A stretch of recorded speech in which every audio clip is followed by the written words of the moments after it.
ఒక software engineer ఓ 25,000కి join అయ్యాడు ముందు ట్రైనీగా. 40,000, 50,000, 60,000, 1,00,000. ఇక్కడ 1,00,000 తర్వాత ఇతను ఉద్యోగం తీసేస్తారు. ఒక 2 నెలల్లో, 3 నెలల్లో, 4 నెలల్లో, 5 నెలల్లో తిప్పలు పడతాడు. మళ్ళీ ఇంకో కంపెనీలో ఉద్యోగం వస్తుంది.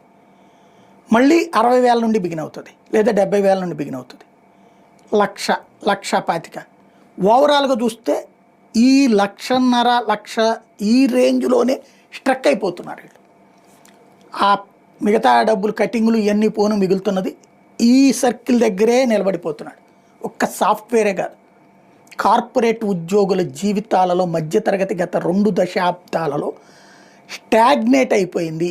ఎక్కడ వేసిన గొంగళి అక్కడే ఉంది. స్టార్టింగ్లో శాలరీ హైక్స్ ఉంటాయి, ఒక స్టేజ్కి వచ్చాక కథం.